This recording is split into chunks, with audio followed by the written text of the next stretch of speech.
বাংলাদেশের হোটেল শিল্প দ্রুত সম্প্রসারিত হচ্ছে, তবে এর কাঠামো এখনও অসমভাবে বিকশিত।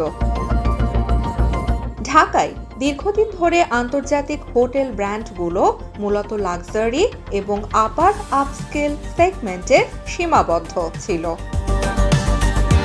যেমন intercontinental Dhaka, pan Pacific Sonargaon, the ওয়েস্টিন, Radisson blue, Renaissance Dhaka এবং লা মেরিডিয়ান। সাম্প্রতিক সময়ে এই তালিকায় যুক্ত হয়েছে ক্রাউন প্লাজা, ঢাকা এয়ারপোর্ট এবং হায়াত প্লেস ঢাকার মতো নতুন ব্র্যান্ড।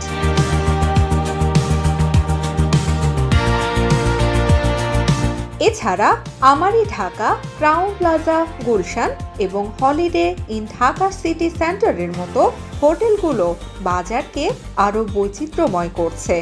এতে বোঝা যাচ্ছে বাংলাদেশ ধীরে ধীরে একটি মাল্টি টিয়ার বা বহু স্তরের হোটেল বাজারের দিকে এগোচ্ছে।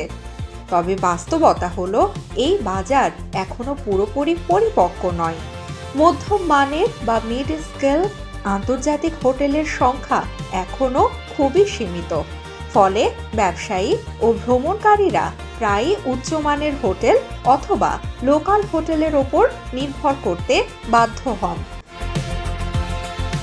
বিশ্বের উন্নত হোটেল বাজারে যেমন মেরিয়ট, হিলটন এবং অ্যাকর্ড বিভিন্ন স্তরের ব্র্যান্ড পরিচালনা করে, বাংলাদেশে সেই পুরো ব্র্যান্ড লেডার এখনো গড়ে ওঠেনি। বিশেষজ্ঞদের মতে ভবিষ্যতে যদি মধ্যম মানের ব্র্যান্ড এবং সেকেন্ডারি শহরগুলোতে বিনিয়োগ বাড়ে, তাহলে বাংলাদেশের হোটেল শিল্প আরও ভারসাম্যপূর্ণ ও প্রতিযোগিতামূলক হয়ে উঠবে।